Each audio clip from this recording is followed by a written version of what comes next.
इमाम जज़ूली कहते हैं कि मैं किसी इलाके में गया और मैंने असर की या जोर की अभी नमाज पढ़नी थी और वजू भी करना था मैंने अभी, तो मैं पानी की तलाश में था।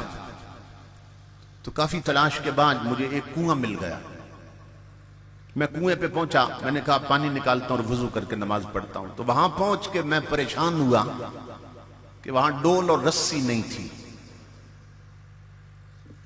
आप जानते हैं रस्सी के साथ डोल बंधा होता है, कुएं में फेंकते हैं और वो पानी से भर जाते तो निकालते, तो वो नहीं थी वहां पे। मैं परेशान हुआ कि पानी बहुत गहरा है, अब मैं रस्सी भी नहीं डोल भी नहीं, पानी कैसे निकालूं। तो वो फरमाते हैं कि ये कुआं था, तो कुएं के साथ जुड़वा किसी गरीब का कच्चा सा मकान था, गरीब का कच्चा सा मकान था। उस मकान की छत पर न 7-8 साल की बच्ची खेल रही थी, उनकी छोटी सी बच्ची खेल रही थी। उसने खेलना छोड़ दिया, मेरी तरफ देखा और मुझे पूछने लगी मन अंत, कौन है आप। मैंने बताया अना मोहम्मद इब्न सुलेमान अल जज़ूली। तो नाम का डंका तो पूरे मिस्र में बजता था, बहुत बड़े वली भी थे और आलिम भी। बच्ची हैरान होकर पूछने लगी चाचा जान यहां क्यों परेशान खड़े हैं। मैंने कहा बेटी मैंने वजू करना है और कुएं पे आया हूं, मगर यहां डोल और रस्सी नहीं है, अब परेशान होकर पानी कैसे निकालें। मोहम्मद बिन सुलेमान कहते हैं मेरी बात सुनकर ना बच्ची हंस पड़ी और बड़ा फसी जुमला कहा उसने, बच्ची ने। कहते हैं बोलती थी तो मुंह से फूल झड़ते थे। बड़ा फसी जुमला कहा बच्ची ने। मुझे कहने लगी अंतल्लज़ी युस्ना अलैकल खैर व अंत ततहय्यरु बिमा तखरुजु बिहिल मा मिनल बिर। कहने लगी चाचा बड़े अफसोस की बात, तेरी विलायत के डंके बस्तियों में बज रहे हैं और कुएं से पानी भी नहीं निकलता।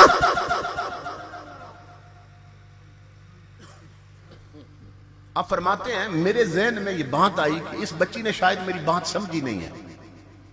मैंने फिर दोहराई बात, मैंने कहा बेटा मैंने तुझे बताया है भाई पानी बहुत गहरा है, रस्सी भी नहीं डोल भी नहीं, तो डोल और रस्सी के बगैर पानी कैसे निकालूं। कहते हैं वो बच्ची छत से नीचे नहीं उतरी, ये कुआं था ना वो छत पे, ऊपर से झुक गई कुएं की तरफ, ऊपर छत से। मुझे हंस के कहने लगी चाचा मैं बताती हूं पानी कैसे निकालना। मोहम्मद बिन सुलेमान कहते हैं लोगों अल्लाह की इज्जत की कसम, उस बच्ची ने कुएं में थूक दिया, अपना थूक फेंक दिया। मैं अंदाजा नहीं कर सका कि थूक नीचे पहले पहुंचा या पानी उछल के पहले बाहर निकला।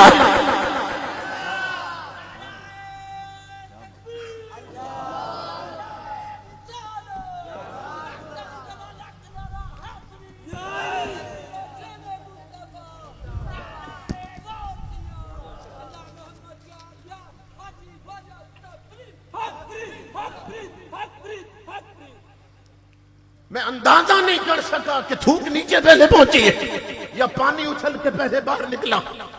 कुआं फवारा बन गया। वो हंस के कहने लगी चाचा अब कर ले वुजू, पानी ऐसे निकलते हैं। मोहम्मद बिन सुलेमान कहते हैं लोगों अल्लाह की इज्जत की कसम मुझे वुजू भूल गया। मैंने यूं हाथ बांधे, मैंने कहा उक़सिमु के बिल्लाह बिमा निलते हाज़िहिल मंज़िला, ओ मेरी बेटी अब मैं वुजू बाद में करूंगा, पहले मुझे ये बता इस छोटी सी उम्र में इतने ऊंचे रुतबे कैसे पा लिए कि तेरे थूक के चंद कतरे कुएं को मुस्तरिब कर देते और इनकिलाब लाते और कुआं फवारा बन गया। तूने इतने ऊंचे रुतबे कैसे पाए। वो फिर हंस पड़ी बच्ची, कहने लगी इतने बड़े आलिम ये भी नहीं जानते कि रुतबे कैसे मिलते। मैंने कहा मैं तेरे मुंह से सुनना चाहता हूं, बता। कहने लगी चाचा अगर मुझसे सुनना तो फिर सुन, वल्लज़ी नफ्सी बियदिही बिकसरति सलाति अलन नबी सल्लल्लाहु अलैहि वसल्लम।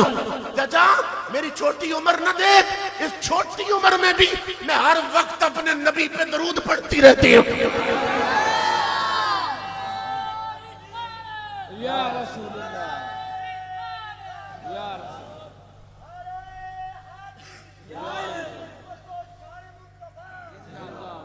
चाचा मैं सहेलियों में खेलती हूं तो अपने नबी पे दरूद पढ़ती रहती है, मैं खाना भी खाऊं तो अपने नबी पे दरूद पढ़ती रहती है। चाचा जो जुबान हर वक्त मुस्तफा पे दरूद पढ़ती रहे उसमें ये तासीरें आ ही जाती हैं। अब कर ले वुजू।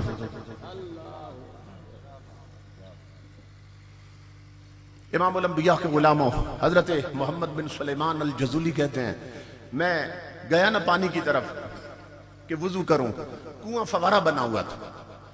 मुझे लड़की ने फिर आवाज दी, कहने लगी चाचा जानते हैं वो कौन है जिन पर दुरूद पढ़ के ये रुतबे मिलते हैं?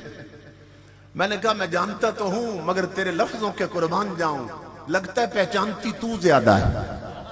मैं जानता तो हूं उन्हें, मैं तुझसे सुनना चाहता हूं, तू बता वो कौन है।